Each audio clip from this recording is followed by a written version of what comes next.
এখন সমাধান করব অনুশীলনী 9.1 2 নাম্বার দেওয়া আছে sin a = 3/4 হলে এক কোণের অন্যান্য ত্রিকোণমিতিক অনুপাত নির্ণয় করো। তাহলে এটা আমরা সমাধান করি। কি দেওয়া sin a = 3/4 দেওয়া আছে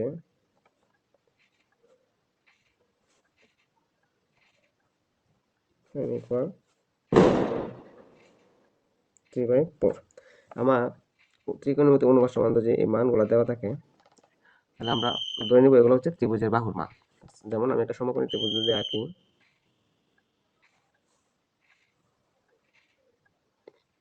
তাহলে আমরা কি জানি যে sin a আমরা জানি sin a লম্ব বাই অতিভুজ।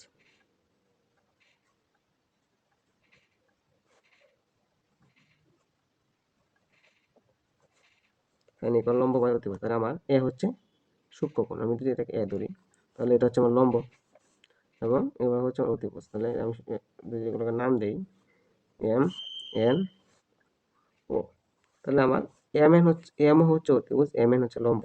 এখানে sin a লম্ব বাই অতিভুজ, তো লম্ব হচ্ছে আমার 3, অতিভুজ হচ্ছে 4। তাহলে আমার ভূমির মান বের করতে হবে। তাহলে আমরা পিথাগোরাসের সূত্র জানি জানি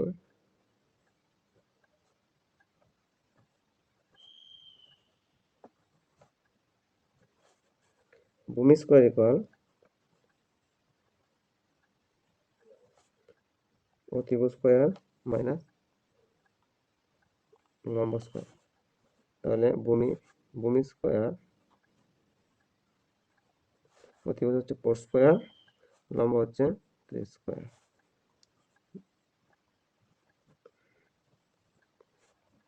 16 মাইনাস 9, তাহলে ভূমি হবে রুট, এদিকে স্কয়ার তুলে দিলে ওই পাশে হবে রুট, স্কয়ার তুলে দিলে রুট 16, এখানে হয়ে গেলে 7, তাহলে ভূমি হচ্ছে √7। এখন আমরা ত্রিকোণমিতিক অন্যান্য উপাদানগুলো নির্ণয় করব। তাহলে sin এর মান তো দেওয়া আছে, তারপরে cos এ হচ্ছে ভূমি বাই অতিভুজ। ভূমি হচ্ছে আমার √7 এবং অতিভুজ হচ্ছে 4। তারপর tan লম্ব বাই ভূমি,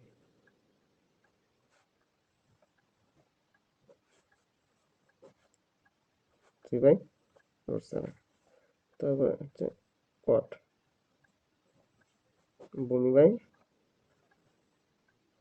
লম্ব, ভূমি √7, লম্ব হচ্ছে 3। সেকে হচ্ছে অতিভুজ বাই ভূমি, অতিভুজ 4, ভূমি √7 এবং কোসেক হচ্ছে অতিভুজ বাই লম্ব,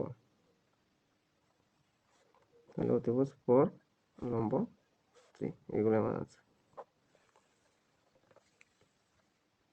এখন সমাধান করব 9.1 3 নাম্বার দেওয়া আছে 15 cot a = 8 হলে sin a ও sec এর মান নির্ণয় করো।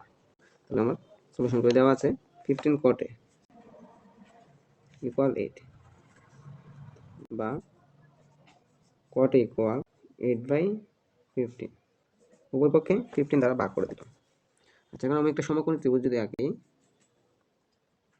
এই সমকোণী ত্রিভুজ, এটা হচ্ছে আমার এক কোণ,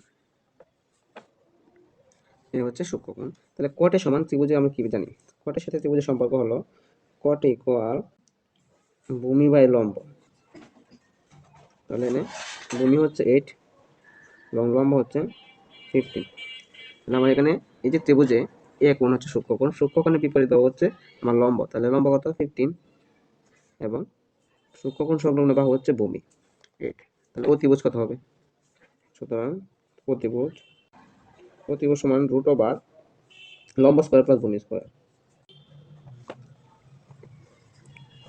লম্ব হচ্ছে 15 প্লাস ভূমি হচ্ছে 8, তাহলে 15 স্কয়ার হচ্ছে 225 প্লাস 64 হচ্ছে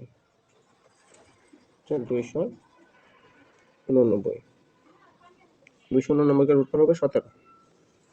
তাহলে আমার প্রতিভুজের মান হচ্ছে 17। এবার আমার কি বের করতে বলছে, সাইনে এবং সেকে। তো সাইনে সমান আমরা জানি লম্ব বাই অতিভুজ। লম্ব হচ্ছে আমার 15,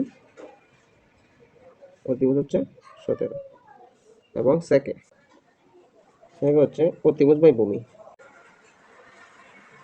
অতিভুজ হচ্ছে 17, ভূমি হচ্ছে 8। আনসার।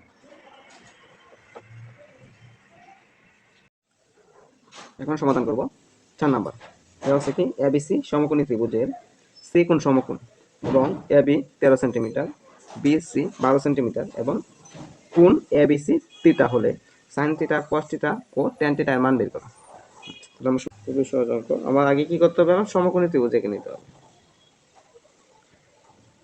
মনে করি এটা একটা সমকোণী ত্রিভুজ এবং বলে দিছি সি কোণ সমকোণ, তাহলে এটা আমার সমকোণ, এটার নাম হচ্ছে সি এবং কোণ এবিসি থিটা। আমার এখানে বি কোণ হচ্ছে থিটা, এটাকে আমরা থিটা দিলাম। তাহলে এটা তাহলে এই যে আমার এবিসি সমকোণী ত্রিভুজে এবি 13, এবি হচ্ছে অতিভুজ, এবি 13 এবং বিসি 12, তাহলে হচ্ছে বিসি ভূমি 12 centimetre 13 centimetre.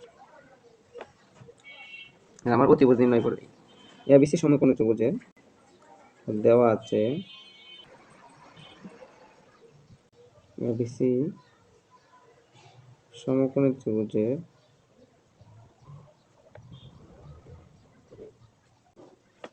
AB 12 centimetre, BC AB 13 centimetre, BC 12 centimetre এবং এসি ইকুয়াল, এসি হচ্ছে আমার লম্ব, তো পিথাগোরাসের উপপাদ্য অনুসারে লম্ব ইকুয়াল রুট ওভার অতিভুজ স্কয়ার মাইনাস ভূমি স্কয়ার। অতিভুজ হচ্ছে আমার এবি, তার উপরে স্কয়ার মাইনাস ভূমি হচ্ছে আমার বিসি, তার উপরে স্কয়ার। তাহলে এবি এবি হচ্ছে 13, তার উপরে স্কয়ার মাইনাস বিসি হচ্ছে আমার 12, তারপর স্কয়ার, উপরে ছিল রুট। 13 স্কয়ার হচ্ছে 169, 12 স্কয়ার 144, তাহলে হচ্ছে 25। 25-এর বর্গমূল 5, তাহলে আমার এসি ভাগ হচ্ছে 5 সেন্টিমিটার। এখন আমার সাইন থিটা, কস এবং ট্যান থিটা মান বের করতে হচ্ছে। সাইন থিটা সমান লম্ব বাই অতিভুজ, এসি বাই এবি, এসি হচ্ছে আমার 5, অতিভুজ 13। কস থিটা সমান